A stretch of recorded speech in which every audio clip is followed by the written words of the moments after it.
सिंध में सकाफती हवाले से तकरीबात जारी हैं। नौकोट के इंडस पब्लिक एंड कॉलेज में सिंध की सकाफत को मनाने के लिए तकरीबात, बच्चों ने तकारीर की और टेबलू पेश किए।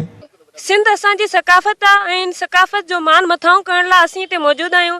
जीअं सिंध जीअं लतीफ़ आहे हिन ते असीं हमेशा तमामु जोश ऐं नारनि सां हाणी पंहिंजी सिंधी सकाफ़त जो ॻाठ ऊचो कंदा आहियूं ऐं सिंधी क़ौम लाइ हमेशा हिन ॾींहं प्यारे ॾींहं ते दुआ घुरंदा आहियूं। जो क़ौमी ऐं सकाफ़ती ॾींहुं आहे, काफ़ी माण्हू हिन ॾींहं खे ईद जो ॾींहुं करे बि मल्हाईंदा आहिनि ऐं सिंधियुनि जी शानदार हिन ॾींहं खे वधाइण लाइ ऐं हिन जी ख़ुशियूं मल्हाइण लाइ सभु असीं हिते गॾु थिया आहियूं।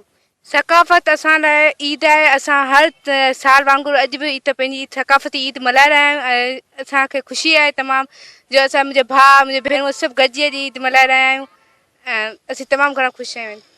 जबकि आने वाले मेहमानों ने सिंध की सकाफत पर रोशनी भी डाली और कहा कि सिंध धरती से हमें प्यार है और टोपी अजरक सिंधियों की एक शान है।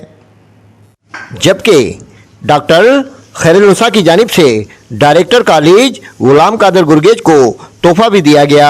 इस मौके पर बड़ी तादाद में शहरियों, साफियों और तुलबा की तादाद मौजूद थी। मलिक इस्लाम, वश न्यूज़, नौकोट।